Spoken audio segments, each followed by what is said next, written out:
hari ini, Pak Guru akan membacakan tujuan pembelajaran yang akan kita capai.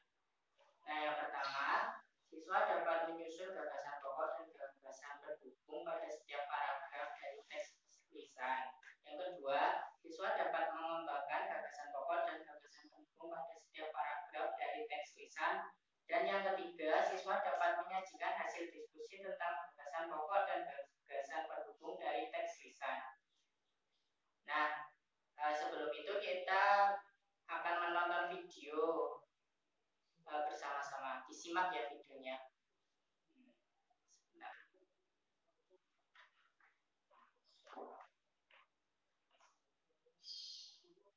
Oke, yang pertama, kita akan mengetahui apa itu dengan gagasan pokok dan gagasan pendukung. Sebelumnya kita memahami dulu. Yang pertama, sebuah bacaan biasanya terdiri dari beberapa paragraf. Tahukah kamu apa itu paragraf? Ya, paragraf adalah gabungan beberapa kalimat. Apa hubungannya sama gagasan pokok dan gagasan pendukung? Ya, terus apa itu gagasan pokok? Jadi gagasan pokok nanti akan ada di dalam paragraf. Langsung saja kita bahas. Gagasan pokok. Gagasan pokok merupakan suatu ide utama yang dibahas dalam suatu bacaan, baik berupa kalimat inti maupun pokok paragraf. Gagasan pokok terdapat dalam kalimat inti atau kalimat utama yang biasanya terletak pada bagian awal atau akhir paragraf. Contoh suatu paragraf ini ya, kalian perhatikan. Biasanya gagasan pokok ada di sebelah sini. Maksudnya ada di awal paragraf atau ada di akhir paragraf. Ya, sebelah sini. Itu akhir paragraf. Kita bahas selanjutnya, gagasan pendukung. Gagasan pendukung adalah uraian atau tambahan informasi untuk gagasan pokok. Gagasan pendukung disebut juga sebagai gagasan penjelas. Gagasan pendukung berfungsi untuk menjelaskan gagasan pokok. Gagasan pendukung dinyatakan lebih dari satu kalimat saja. Gagasan pendukung biasanya terdapat di kalimat kedua dan seterusnya pada setiap paragraf. Coba kita perhatikan contoh ilustrasi di samping kanan. Biasanya gagasan pendukung ada di sekitaran sini. Kita masuk contoh yang pertama.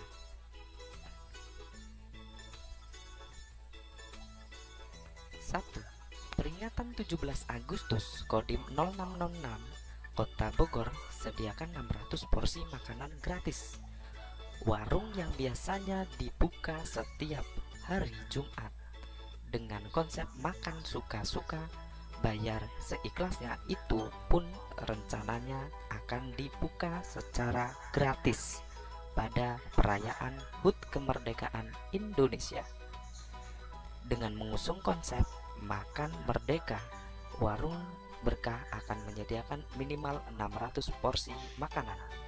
Dan tim 0606 Kota Bogor Letkol ARM Dodi Suhadini menyatakan bahwa kegiatan itu sebagai hari HUT kemerdekaan Indonesia. Kita perhatikan bagian awal ini. Kita sebut dengan gagasan pokok nomor 1. Untuk nomor 2, 3, dan 4 kita sebut dengan gagasan pendukung yang menjelaskan acara peringatan 17 Agustus di Kodim 0606. Contoh selanjutnya,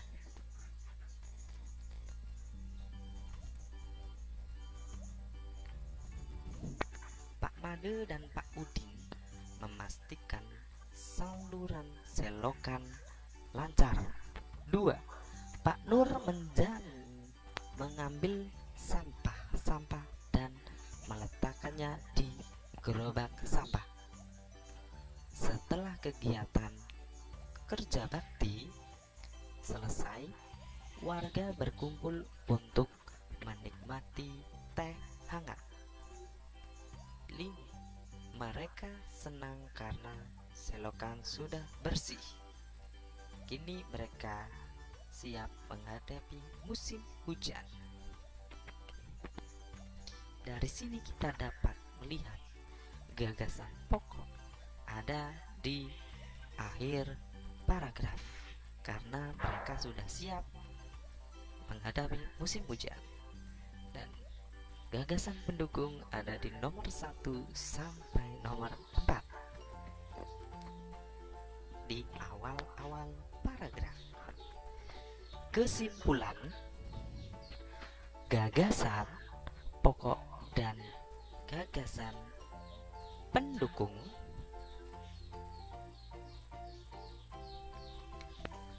bahwa dalam menentukan gagasan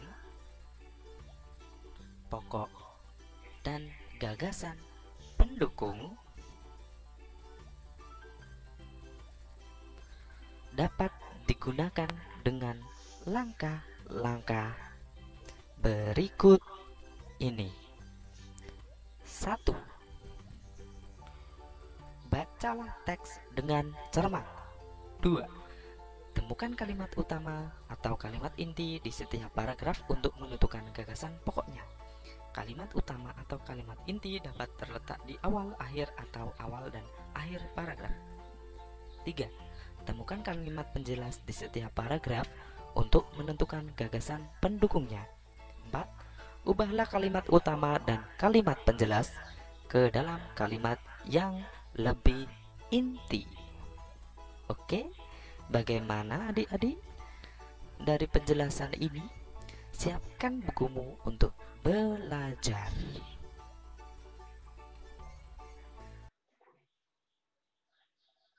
Nah, dari video tadi ada yang tahu hari ini kita akan belajar tentang apa? Nah, tepat sekali, hari ini kita akan belajar mengenai gagasan pokok dan gagasan pendukung dari teks bacaan. Nah, untuk yang selanjutnya, Bapak akan bagikan materi, nanti kalian baca secara bersama-sama. Nah, dari video tadi kan sudah dijelaskan mengenai pengertian dari paragraf, gagasan pokok, dan gagasan pendukung. Nah, pengertian dari paragraf itu sendiri adalah kumpulan kalimat yang saling berhubungan di dalamnya, mengandung gagasan pokok dan gagasan pendukung, sehingga membentuk sebuah ide atau gagasan baru. Nah, untuk pengertian dari gagasan pokok adalah ide utama dalam suatu bacaan, dapat berupa kalimat inti atau pokok paragraf yang dilihat pada kalimat utama. Kalimat utama terletak di awal atau di akhir paragraf. Nah, untuk yang pengertian gagasan pendukung adalah uraian informasi atau kalimat-kalimat yang berfungsi menjelaskan gagasan pokok. Kalimat yang mengandung gagasan pendukung disebut kalimat penjelas. Nah, kalian kan sudah memahami tentang apa itu paragraf, apa itu gagasan pokok, dan apa itu gagasan pokok. Nah, sekarang Bapak akan membacakan teks bacaan berjudul Makanan Khas Tradisional Indonesia. Nah, mohon disimak baik-baik. Makanan khas tradisional merupakan salah satu kekayaan dari budaya Indonesia yang disuguhkan oleh berbagai daerah yang ada di Indonesia. Beragam bahan, bentuk, cara penyajian, dan cara pembuatannya disuguhkan dalam makanan khas ini. Ada banyak macam makanan khas yang tersebar di Indonesia. Nah, itu tadi untuk paragraf yang pertama. Untuk paragraf yang kedua, yaitu lempah kuning merupakan makanan ciri khas daerah Pangkal Pinang. Bahan utama dalam masakan ini adalah ikan. Makanan ini sering disertakan dalam berbagai upacara adat. Sepintu sedulang yang berarti segala sesuatu yang dikerjakan secara bersama-sama merupakan tradisi masyarakat Pangkal Pinang, di mana lempah kuning ini menjadi lauk pauk utama. Itu paragraf kedua. Selanjutnya paragraf ketiga, ketan uli merupakan makanan khas bagi masyarakat Betawi yang dibuat dari beras ketan. Makna pembuatan ketan uli ini melambangkan kekeluargaan. Kebersamaan yang terlihat dalam proses pembuatan makanan khas ini adalah adanya pemisahan tugas dalam cara pembuatannya. Pria bertugas untuk menumbuk beras ketannya, sedangkan wanita bertugas memasak ketan ulinya. Bahan-bahan pokok dari pembuatan ketan uli ini pun adalah memakai bahan lokal. Pengolahan yang baik menghasilkan makanan yang bercita rasa tinggi. Dan paragraf yang keempat atau paragraf yang terakhir itu, ketupat merupakan makanan khas Indonesia yang terbuat dari beras yang dibungkus oleh janur dan berbentuk jajaran genjang. Pembuatan kulit ketupat diawali oleh pengambilan janur dan dibentuk seperti jajaran genjang. Proses dimulai dari pengambilan bahan yaitu beras untuk diisi ke dalam kulit ketupat sampai penuh, lalu dikukus sampai matang. Di daerah Bali, ketupat dipersembahkan sebagai sesajen dalam upacara. Di Bantul, Jogja, terdapat tradisi grebek ketupat di mana bertujuan meningkatkan keimanan, menjaga tradisi, budaya, dan bentuk rasa syukur kepada Tuhan. Nah, dari teks yang Bapak baca tadi, silakan kalian bertiga berkelompok menjadi satu untuk mengerjakan soal LKPD yang halaman ini. Sebelum mengerjakan, coba kalian baca baik-baik apa yang diperintahkan. Sebelum dikerjakan, ditulis ya nama anggota kelompoknya. Namanya siapa aja.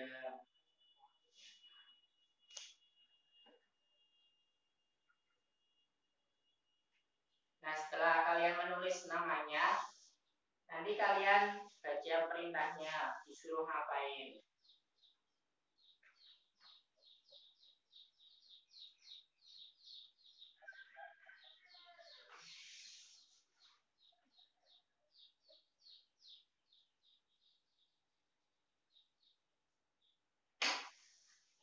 Nah, setelah kalian kasih nama, buka halaman selanjutnya. Silakan dibaca perintahnya, disuruh ngapain. Nah, dibaca bersama-sama.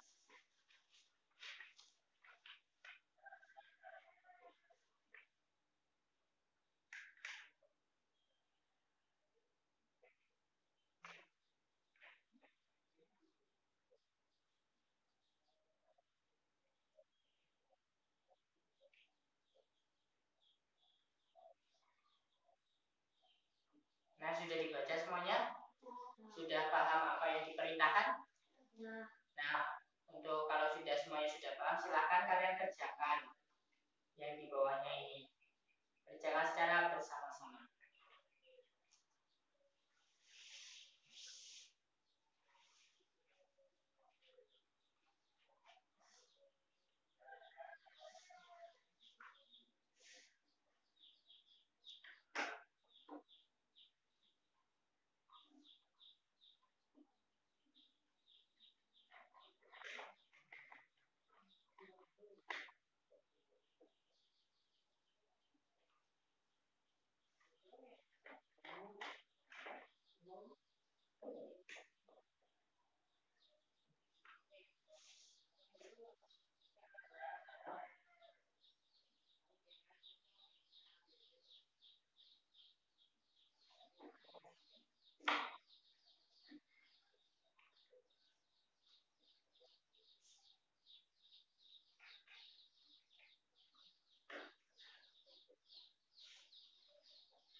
Nah,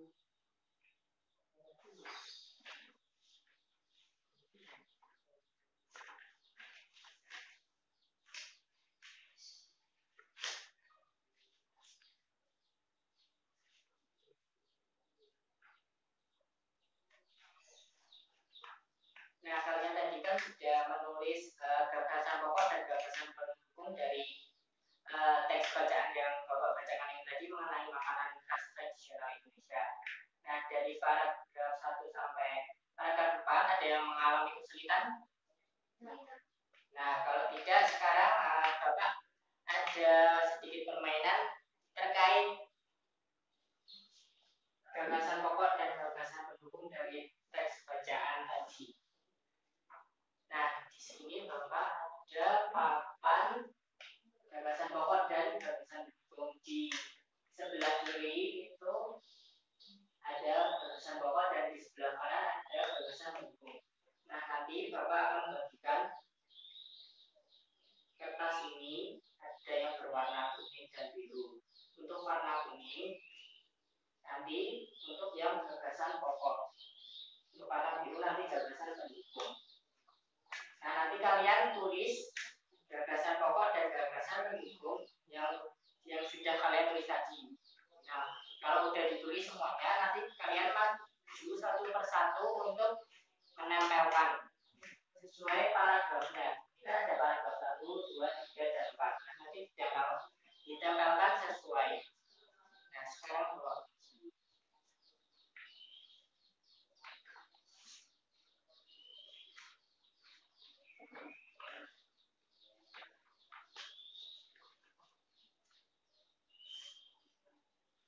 nah, langsung aja ditulis.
Nah, sudah selesai menulisnya?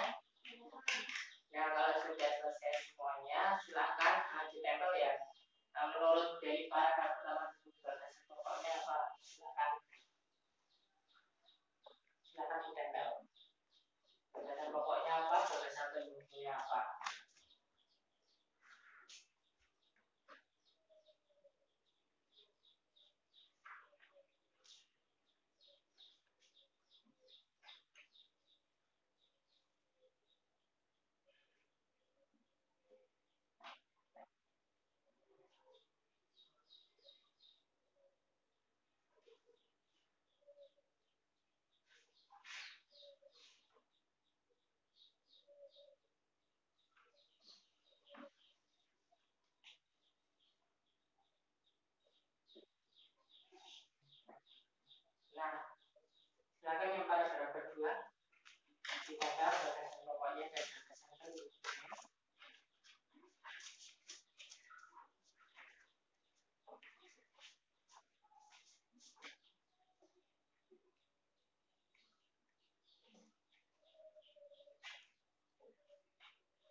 paragraf ketiga, gagasan pokok dan gagasan pendukungnya silakan dibaca.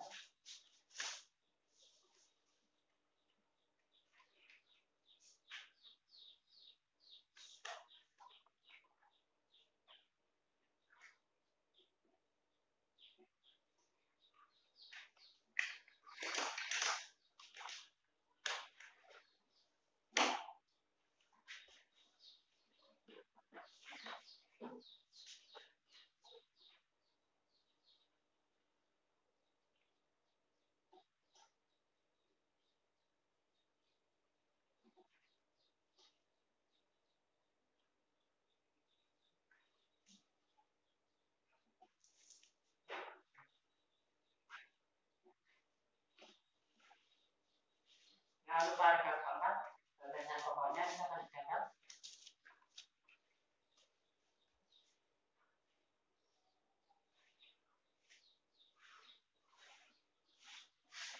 Dan untuk gagasan pendukungnya,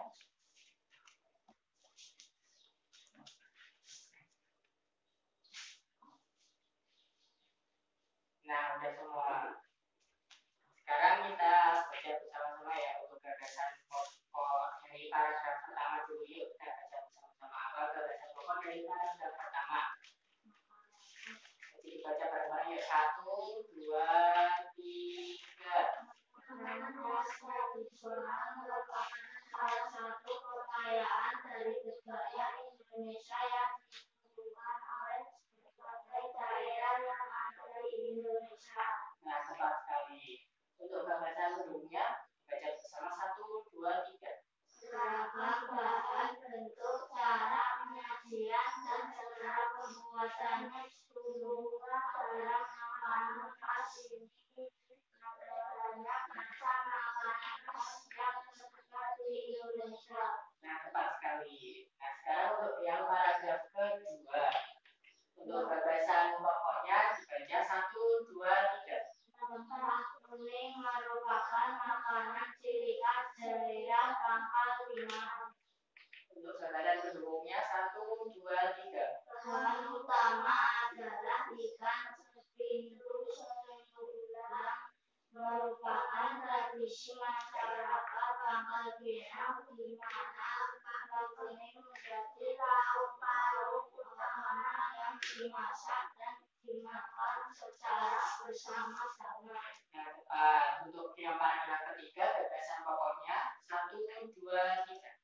Ketan tuli merupakan makanan khas bagi masyarakat Betawi yang dibuat dari beras ketan.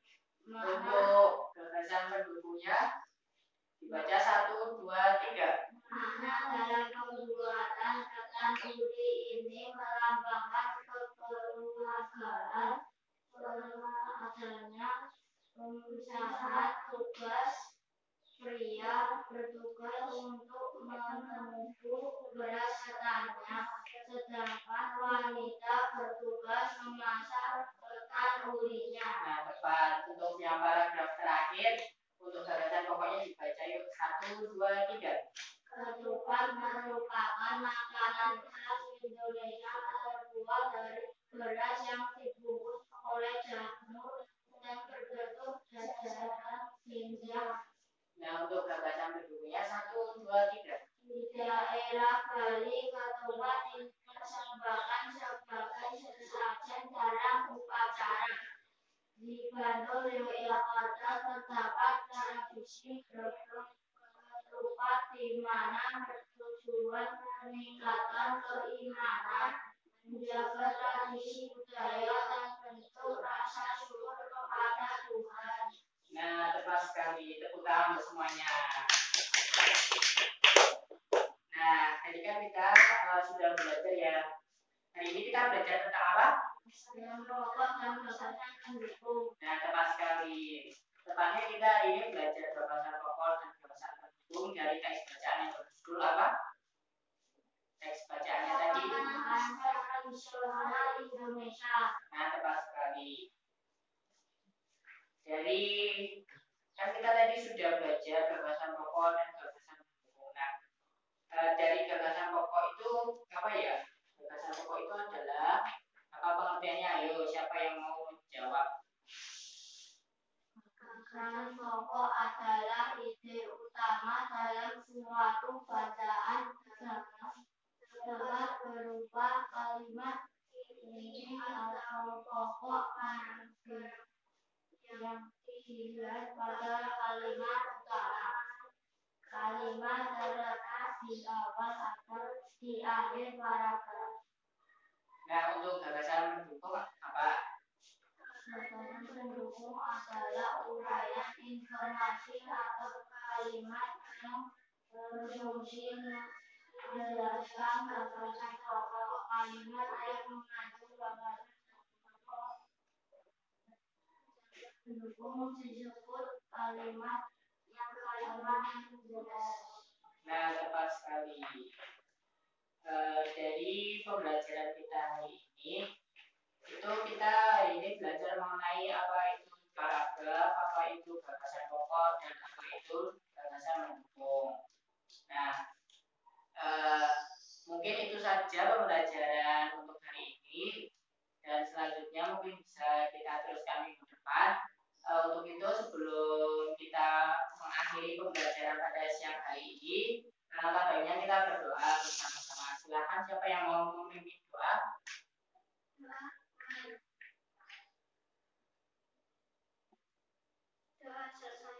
Cukup. Nah, terima kasih anak-anak atas perhatiannya. Kurang lebihnya mohon maaf. Wassalamualaikum warahmatullahi wabarakatuh. Waalaikumsalam.